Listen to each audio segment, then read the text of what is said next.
Hello दोस्तों, तो कैसे हैं आप सभी। मैं उम्मीद करता हूँ आप लोग अच्छे होंगे। तो चलिए शुरू करते हैं आज के एक शानदार जानदार सेशन की। और जैसा कि आप लोगों को मालूम है कि हिमांशु सर की तबीयत थोड़ा सा खराब है। तो जो हिमांशु सर की आपकी क्लास थी, क्योंकि कई बच्चे कह भी रहे थे कि क्लास नहीं हो रही, तो उनकी जो क्लास है वो आज से वापस चालू होगी। और हिमांशु सर की जगह वो जो क्लास है आपके विजय सर लेंगे। और अगर टाइमिंग की बात की जाए तो वही पुराना टाइम 8 PM, यानी कि रात में 8 बजे, जब आपके प्रधानमंत्री जी ने अनाउंस किया था कि आज रात 8 बजे से नोट बंद, तो उसी समय यानी कि रात 8 बजे से उन्होंने नोट बंद किए थे। और आज हिमांशु सर की जगह आज से विजय सर रात 8 बजे क्लास शुरू करेंगे। तो अनाउंसमेंट कैसा रहेगा? हेलो मित्रों, तो आज रात से विजय सर की क्लास में आप सभी को जुड़ना है। तो जैसा कि हमने पिछली क्लास में पल्लव वंश के बारे में पढ़ा था, तो पल्लव वंश के फाउंडर, पल्लव वंश की राजधानी, पल्लव वंश के जितने महान शासक हुए, उनने किस किस मंदिर का निर्माण करवाए, वो सब हमने चीजें एक एक करके डीपली इस पूरा मतलब हमने कवर कर लिया था। तो मैंने आपको कल बताया भी था कि आज हम लोग क्या पढ़ेंगे। आज हम लोग पढ़ने वाले थे राष्ट्रकूट वंश के बारे में। अब राष्ट्रकूट वंश के अगर फाउंडर की बात की जाए तो इसका फाउंडर मैंने आपको बताया था दंती दुर्ग, और इसकी राजधानी मनकिर। तो आज हम लोग किस वंश का निपटारा करने वाले हैं? तो आज हम लोग राष्ट्रकूट वंश का निपटारा करेंगे भैया। किस वंश का? राष्ट्रकूट वंश का। और ये जो आपका पल्लव वंश कहाँ था? ये यहाँ पर था, आपको याद हो, अगर याद है आपको, कहाँ पर? तमिलनाडु में। और ये जो आपका राष्ट्रकूट वंश है ये यहाँ पर था, यानी कि महाराष्ट्र में। कौन सा वंश था यहाँ पर? पल्लव वंश। इस चीज को आप ध्यान रखिएगा। यहाँ पर आपका हो जाएगा पाल वंश, यानी कि बंगाल में। तो ये मैंने आपको ढेर सारी चीजें कवर करवा चुका हूँ। और इस समय एक बड़ा ही कोई पूछ भी रहा था कि जो चाइना का और इंडिया का जो मैटर चल रहा है अरुणाचल प्रदेश में, वो क्या है ऐसा, इसमें क्या? तो उसका कुछ नहीं है। तो उसका क्या है ना कि चाइना हमेशा से अरुणाचल प्रदेश को अपना हिस्सा मानता रहा। क्योंकि आप जब देखेंगे जो लवांग हिस्सा है वो तवांग का, तो तवांग दो देशों से सीमा साझा करता है। एक तो भूटान से करता है और दूसरा वो करता है चीन से। तो चीन यानी कि तिब्बत से। तिब्बत चीन का नहीं था। इसकी कहानी थोड़ा सा डीपली अगर बताऊं तो 1914 में एक बैठक हुई थी जब ब्रिटिश भारत था। तो भारत, तिब्बत और चीन की प्रतिनिधियों के, तो उसमें एक ये बात रखी गई थी कि तिब्बत अपना स्वायत्त चाहता था, लेकिन चीन के प्रतिनिधियों ने इस बात को मना कर दिया था। तो उन्होंने साइन नहीं किए थे। लेकिन भारत और चीन के बीच में एक क्या हुआ था? साझेदारी हुई थी 1914 में। तो उसके तहत एक मैक मोहन रेखा पूर्वी क्षेत्र में खींची गई थी, जिसे हम लोग मैक मोहन रेखा। तो आप लोग पढ़ते होंगे कि मैक मोहन रेखा किन दो देशों के बीच है? तो भारत चीन की, जबकि थी भारत और तिब्बत के बीच में। लेकिन कुछ समय बाद चीन ने उसे हथिया लिया, कब्जा कर लिया, और तिब्बत खत्म हो गया। तो जब तिब्बत खत्म हुआ आपका, तो क्या हुआ? फिर वो चीन और भारत के बीच में मैकमोहन रेखा होने लगी। तो आज उसी ने, तो वो मानता है कि जो दक्षिणी तिब्बत का हिस्सा था, तो ये जो आपका जहाँ पे मैटर चल रहा है तवांग घाटी, वो वाला हिस्सा उसी का है। और ये सबसे, अरुणाचल प्रदेश जो है आपका, ये सबसे बड़ा पूर्वोत्तर राज्य भी है। तो ये ऐतिहासिक सांस्कृतिक दृष्टि से भी बहुत अच्छा है। और तवांग के क्षेत्र से ही दलाई लामा भारत भी आए थे। जब दलाई लामा को भारत ने शरण दी थी बहुत विवाद हुआ। तो इस सब चीज़ों को ध्यान दीजिएगा। और इसका वीडियो भी मैंने आप बताया कि बनाया है कि चाइना के क्या, तो आई बटन पे आपको आई बटन में आप देख पा रहे होंगे, तो उसे जाके आप देख सकते हैं। तो आपको पूरा इंडिया चाइना वॉर क्या है पूरा आपको मैंने आपको बताया हुआ कि क्या मैटर है। तो चलिए शुरू करते हैं हम लोग आज की अपनी क्लास को। तो आज हम लोग जो डीपली यानी कि जो हम लोग आज पढ़ने वाले हैं, वो हम पढ़ने वाले हैं राष्ट्रकूट वंश। और राष्ट्रकूट वंश की अगर दो चीजें बड़ी इंपॉर्टेंट हो जाएंगी, एक तो इस वंश का संस्थापक कौन था, और दूसरा इस वंश की राजधानी क्या थी। तो संस्थापक तो मैंने आपको बताया ही था, इसका था दंती दुर्ग। क्या नाम था इसका? दंती दुर्ग, दांतों का दुर्ग यानी कि दंती दुर्ग। और राजधानी इसकी थी मनकिर। और ये वंश कहाँ पड़ता है आपका? तो राष्ट्रकूट वंश आपका महाराष्ट्र में पड़ता है। इस चीज को आप ध्यान रखिएगा। कई बार एग्जाम में क्वेश्चन आया कि राष्ट्रकूट वंश का संबंध कहाँ से है? तो राष्ट्रकूट वंश का संबंध आपके कहाँ से है? महाराष्ट्र से है। और इसने उज्जैनी में एक हिरण्यगर्भ नामक यज्ञ भी किया था। किसने? आपके आपके राष्ट्रकूट वंश के फाउंडर दंतिदुर्ग ने उज्जैनी में हिरण्यगर्भ नामक यज्ञ किया था, यानी कि महादान। हिरण्यगर्भ को महादान भी कहते हैं। तो आपके जो दंतिदुर्ग हो जाएंगे, इन्होंने कहाँ पर? उज्जैनी, यानी कि उज्जैन में कौन सा यज्ञ किया था आपका? हिरण्यगर्भ। और ये क्या है? यज्ञ है, और इसे महादान भी कहा जाता है। इसमें महादान किया जाता है। तो एक इम्पॉर्टेंट क्वेश्चन यहाँ से आता है कि उज्जैनी में हिरण्यगर्भ नामक यज्ञ किस शासक ने किया था? तो आपको इस बार से सीधा आंसर करना है कि राष्ट्रकूट वंश के संस्थापक दंतिदुर्ग ने क्या किया था? हिरण्यगर्भ नामक स्थान पर क्या किया था? यज्ञ किया था, यानी कि महादान किया था। यानी कि ये चीजें आपको कंप्लीटली समझ में आ गई होंगी। इसके बाद जो अगला शासक होता है वो होता है कृष्ण प्रथम, और उसके बाद ध्रुव।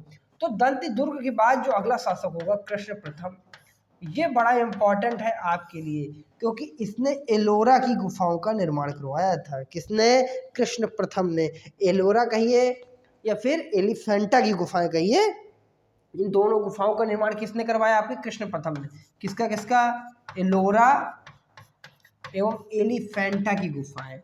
और इनका क्वेश्चन जो है आपका जितने भी पीसीएस वगैरह के एग्जाम है, या फिर जो भी थोड़ा सा हाई एसएससी में भी क्वेश्चन आते हैं, लेकिन जो थोड़ा हायर एग्जाम है उनमें ये क्वेश्चन कई बार पूछा भी गया है कि एलोरा एवं एलिफेंटा की गुफाएं हैं, जो इनका निर्माण किसने करवाया था?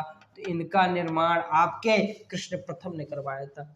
इन गुफाओं की जो संख्या है वहां पर ये टोटल 34 गुफाएं हैं, और इनमें से अलग अलग जो गुफाएं हैं वो अलग अलग धर्म से संबंधित। जैसे कि एक से जो 14 गुफाएं हैं वो आपके बौद्ध धर्म से संबंधित, 14 से जो 29 है वो आपके हिंदू धर्म में वैष्णव धर्म और आपके शैव धर्म दोनों होंगे। हिंदू धर्म में क्या भी आएंगे? वैष्णव धर्म भी आएगा और शैव धर्म भी आएगा। और जो आपके 30 से 34 की गुफाएं हैं वो आपकी किसकी हैं? आपके जैन धर्म की।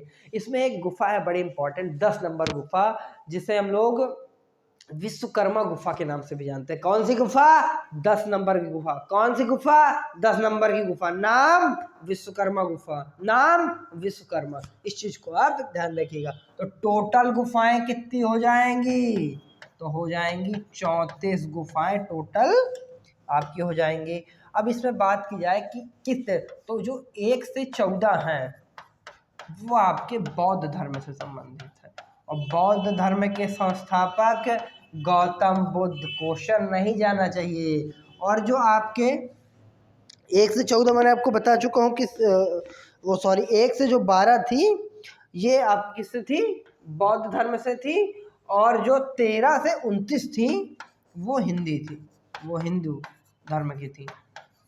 और हिंदू में आप जानते हैं कि वैष्णव धर्म और शैव धर्म दोनों इसमें आ जाते हैं। कौन? वैष्णव प्लस शैव। वैष्णव धर्म के लोग भगवान विष्णु की पूजा करते थे, जबकि शैव धर्म के लोग भगवान शिव की। 1 से 12 नंबर जो गुफा है उसमें किससे संबंधित है? बौद्धों से संबंधित है। 13 से 29 हिंदू धर्म से संबंधित है, और जो 30 से 34 है वो किससे संबंधित है? जैन धर्म से संबंधित है। और जैन धर्म के संस्थापक आपके महावीर स्वामी। अगर एक क्वेश्चन आता है आजीवक संप्रदाय के संस्थापक कौन थे? किसके? आपके आजीवक संप्रदाय के संस्थापक कौन थे? और इसका क्वेश्चन आपको कमेंट बॉक्स में आंसर करके बताना, क्योंकि मैंने कई बार ये क्वेश्चन आपसे पूछा होगा कि आजीवक संप्रदाय के फाउंडर कौन है, और मैंने ये करवाया भी है आपको। इसमें एक गुफा है जिसका नाम है 10 नंबर गुफा। क्या नाम है? 10 नंबर गुफा। इसका नाम क्या है? इसका नाम है विश्वकर्मा के नाम पर। विश्वकर्मा कौन है? जो निर्माण के देवता विश्वकर्मा गुफा। तो गुफा से आप समझ जाएंगे कि जब 10 नंबर गुफा का जिक्र होगा तो आपके मन में डायरेक्ट एक चीज आनी चाहिए कि क्या नाम है उसका? तो उसका नाम है आपका विश्वकर्मा गुफा। तो इस चीज को आप ध्यान रखिएगा। अगर मैं बात करूं आजीवक संप्रदाय की, तो इसके जो संस्थापक थे वो थे आपके मखलीपुत्र गोसाल।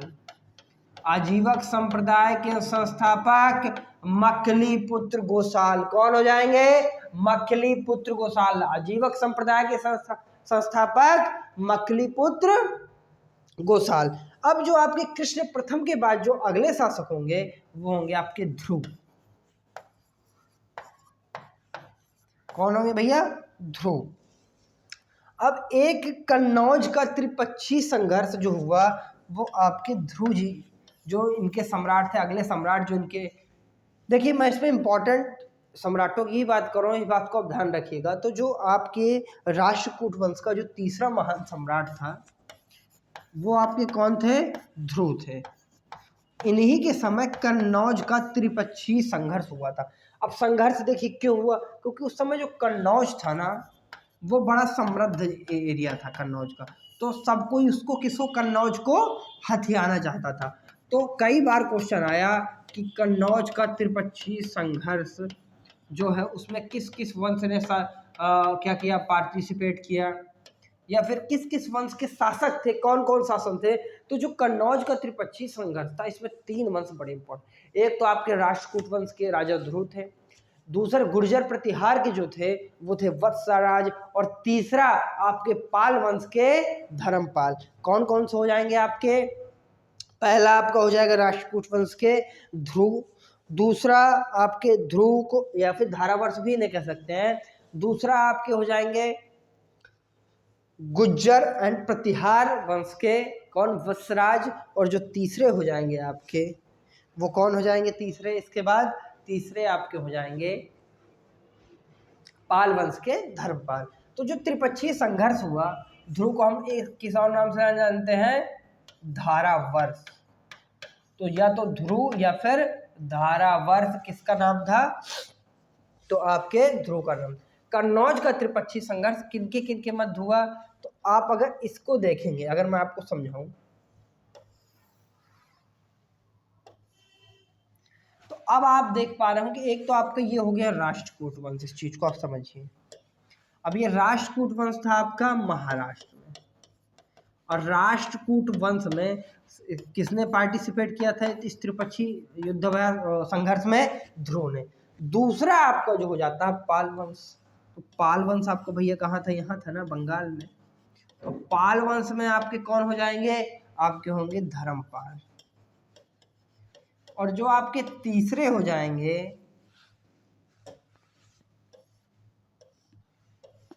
गुर्जर और प्रतिहार। कौन? गुर्जर एंड प्रतिहार जो थे इनकी तरफ से जो निर्णय लिया था उनका नाम था वत्सराज। तो ये कन्नौज का त्रिपक्षीय संघर्ष था जो आप समझ गए होंगे। ये ध्रुव के समय ही हुआ था, इसलिए इसको यहाँ पर इम्पोर्टेंट हो जाता है। तो आप समझ गए होंगे कितने वंशों ने पार्टिसिपेट किया? आपके 3 वंश ने। पहला जो वंश था वो था आपका गुर्जर एंड प्रतिहार वंश, और इसमें मान लीजिए देखिए ये तो वंश हो गया, इसमें किस शासक ने? तो वत्सराज ने पार्टिसिपेट किया। किसने? कन्नौज के त्रिपक्षीय संघर्ष में। इसके बाद जो अगला वंश था वो तो आपका यही वाला होगा जो हम लोग पढ़ रहे हैं, यानी कि राष्ट्रकूट वंश।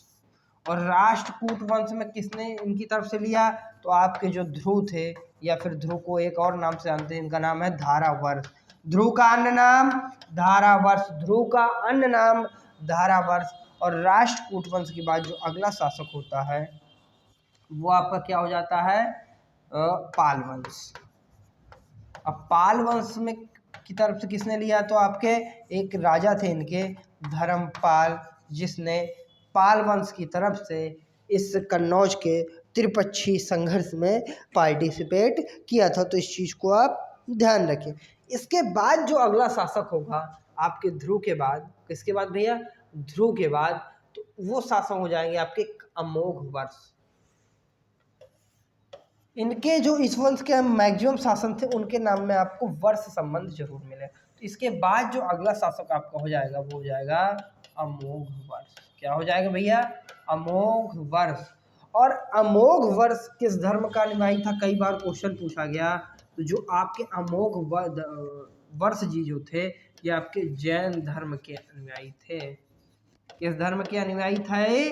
ये आपका जैन धर्म का अनुयायी था। तो इस चीज को आप ध्यान रखिएगा कि अमोघ वर्ष जैन धर्म का अनुयायी था। इसने कुछ पुस्तकें भी लिखी जैसे कवि राजमार्ग, और दूसरी जो इसकी पुस्तक है प्रश्नोत्तर मल्लिका, यानी कि प्रश्नों की मल्लिका, प्रश्नोत्तर मल्लिका। तो अमोघ वर्ष किस धर्म का अनुयायी था? जैन धर्म का था। और इसने कुछ बुक भी लिखी, यानी कि ये विद्वान भी था। और वो बुक किस भाषा में लिखी? तो बुक वो लिखी थी इसने कन्नड़ भाषा में। उन बुक का नाम, पहली जो बुक इसकी थी वो थी आपकी अमोघ वर्ष। कौन सी वर्ष? अमोघ वर्ष। अमोघ वर्ष किसकी रचना है? तो सॉरी, मेरे मुंह से अमोघ वर्ष निकल गया। उसका नाम था कवि राजमार्ग। उस बुक का क्या नाम था? कवि राजमार्ग। और कवि राज जो मार्ग है आपका, वो किसकी रचना है? आपकी वो रचना है अमोघ वर्ष की। तो क्या नाम हो जाएगा उस बुक का? कवि राजमार्ग, यानी कवियों का राजमार्ग। कविराज मार्ग किसकी बुक है? अमोघ वर्ष की बुक है। और दूसरी बुक थी प्रश्नोत्तर मल्लिका। क्या नाम था उसका भैया? प्रश्नोत्तर मल्लिका। सिर्फ प्रश्न ही प्रश्न नहीं, उत्तर भी थे। सॉरी, थोड़ा सा एरर आ गया। दो प्रश्नोत्तर मल्लिका। तो ये जो दो बुक है अमोघ वर्ष की, दो बुक थी। एक का नाम था कविराज मार्ग, और दूसरी जो थी वो थी प्रश्नोत्तर मल्लिका। ये दोनों ही बुक किसकी थी? आपकी अमोघ वर्ष की थी। और इन दोनों बुक की लैंग्वेज क्या थी? तो ये दोनों जो बुक थी आपके, एक भाषा होती है कन्नड़, जो कि दक्षिण भाषा भारत में काफ़ी फेमस थी। तो कवि राजमार्ग और प्रश्नोत्तर मल्लिका दोनों की ही जो वो थी, क्या थी लैंग्वेज थी? वो थी कन्नड़। इनके दरबार में दो प्रमुख कवि भी रहते थे। एक का नाम था जिनसेन और दूसरे का नाम था महावीराचार्य। जिनसेन और महावीराचार्य। जिनसेन की रचना का नाम था जो आपकी जिनसेन जी थे, उनका रचना का नाम था आदि पुराण। क्या नाम था उनका? आदि पुराण। और किनकी रचना? इनके दरबार में दो कवि रहते थे। कौन कौन थे? एक तो कवियों की बात की जाए तो जिनके दरबार में कवि रहते हैं, तो जो बुक लिखते हैं वो मैक्सिमम उन्हीं से रिलेटेड होती है। इस चीज़ को आप जाए। तो एक तो इनमें के यहाँ जो कवि रहते थे उनका नाम था जिनसेन, और जो दूसरे थे उनका नाम था महावीराचार्य। क्या नाम था? जिनसेन और महावीराचार्य। आप इन चीज़ों को समझ गए होंगे कौन कौन से कवि थे। तो एक कवि तो जो आपके हो जाएंगे जिनसेन, और जो दूसरे कवि थे उनका नाम था महावीराचार्य। ये दोनों कवि किसके दरबार में रहते थे? तो ये जो दोनों कवि थे आपके, ये अमोघ वर्ष के दरबार में रहते थे। और इनकी पुस्तक का नाम, एक का नाम तो आपका था आदि पुराण। किनका? आदि पुराण। और अभी एक मूवी भी आई थी, कौन सी? आदि पुरुष। तो आदि पुराण, आदि पुरुष में जानते हैं आप लोग कितनी ढेर सारी कंट्रोवर्सी उसके बाद वो चेंज हुई। तो जिनसेन की बुक का नाम है आदि पुरुष, और इनका जो बुक का नाम है उसका नाम है गणित सार संग्रह। किनकी बुक का नाम? महावीराचार्य। क्या नाम भैया उनका? गणित सार संग्रह। किनकी बुक का नाम है गणित सार संग्रह? तो महावीराचार्य। ये दोनों किसके दरबार में कवि थे? तो ये दोनों के दोनों आपके अमोघ वर्ष के दरबार में कवि थे। अमोघ वर्ष जो थी, इसने दो उपाधियां भी धारण की। एक उपाधि का नाम था अंगुलीदान, और दूसरी का नाम था जल समाधि। और एक क्वेश्चन अराइव होता है यहाँ पर कि ये उपाधियां उसने धारण की। कौन कौन सी उपाधि थी? एक तो इसकी अगर उपाधि की बात की जाए तो एक उपाधि जो थी वो थी अंगुलीदान। क्या नाम था उसका? अंगुलीदान। और दूसरी जो इसकी उपाधि आपकी थी वो थी जल समाधि। और इसने ये उपाधि धारण की। तो एक नदी थी तुंगभद्रा नदी। क्या नाम था उसका? तुंगभद्रा नदी। तो ये जो आपका अमोघ वर्ष था, इसने तुंगभद्रा नदी में अपने अंतिम समय में जल समाधि ले ली थी। यानी कि जो इसने प्राण त्यागे थे वो कहाँ त्यागे थे इसने? तुंगभद्रा नदी में त्यागे थे। इसीलिए इसकी एक उपाधि का नाम हो जाता है जल समाधि। और जो इसकी एक उपाधि हो जाती है अंगुलीदान, यानी कि अमोघवर्ष ने 2 उपाधियां धारण की, एक तो अंगुलीदान और दूसरी आपके जल समाधि।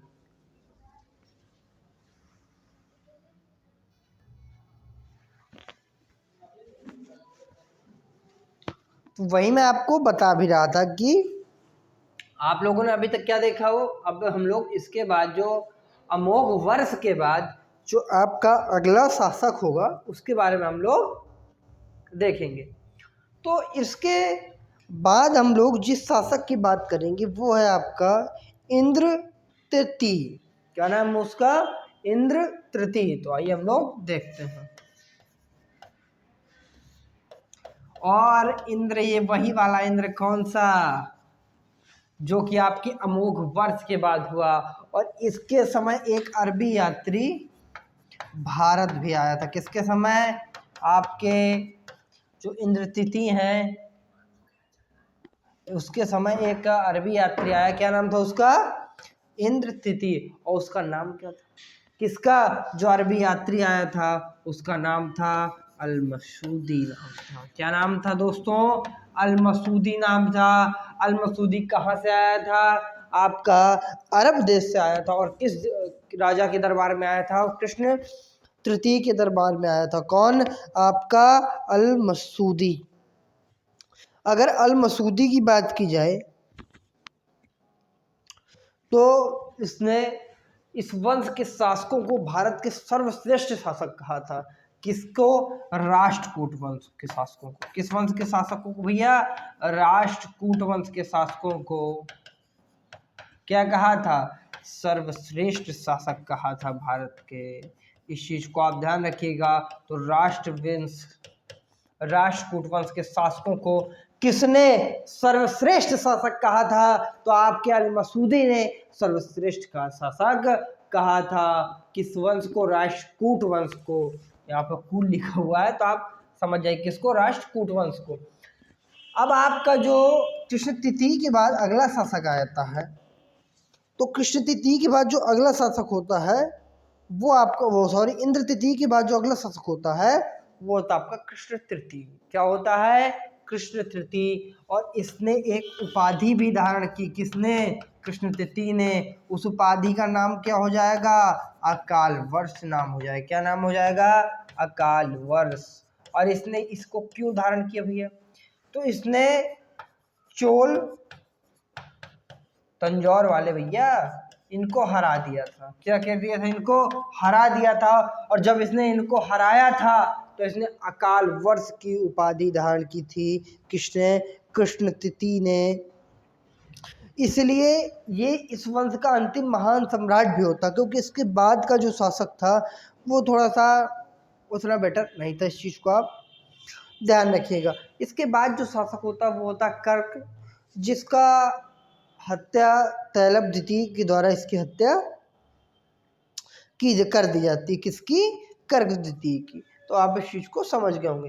कृष्ण तृतीय के बाद जो शासक बनता है वो बनता है आपका कर्क द्वितीय। और इसकी हत्या कौन कर देता है?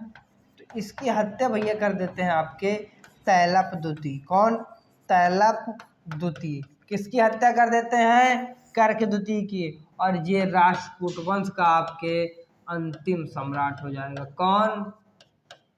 आपका कर्क द्वितीय। तैलप द्वितीय। अब यहाँ से एक नया वंश बनेगा जिसे हम लोगों ने पहले पढ़ा भी है।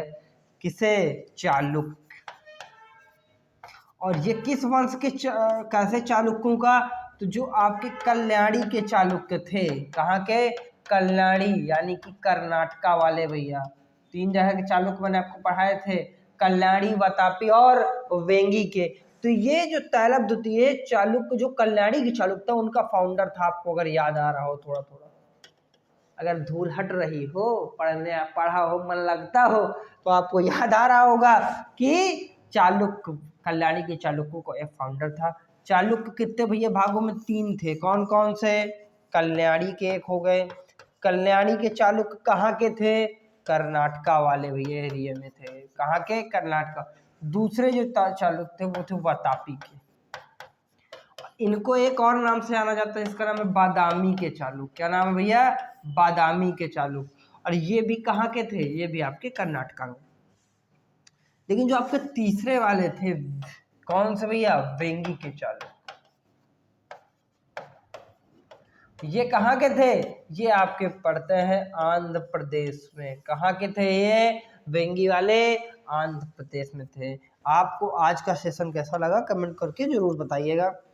और इसके बाद हम लोग दक्षिण भारत के अन्य राज्यों के बारे में भी पढ़ेंगे। आज हमारा जो राष्ट्रकूट वंश था वो समाप्त हो जाता है। राष्ट्रकूट वंश के जो संस्थापक थे वो थे दंती दुर्ग, और राजधानी की बात की जाए मनकेर। इस वंश का अंतिम सम्राट जो आपका हो जाएगा, कौन हो जाएगा भैया? कर्क द्वितीय। क्योंकि उसकी मतलब उसको हरा कौन देता है? तैलभ द्वितीय हरा देता है, जो कि चालुक्य वंश का फाउंडर था। कर्क द्वितीय के जो पहले के शासक हुए वो हुआ कृष्ण तिथि इस वंश का अंतिम प्रतापी शासक था। तो आपको, मुझे उम्मीद है कि आज का सेशन अच्छा लगा हो। अगर इस सेशन को आप लोगों को पसंद आया हो तो लाइक शेयर एंड सब्सक्राइब जरूर करिएगा। Thank you so much.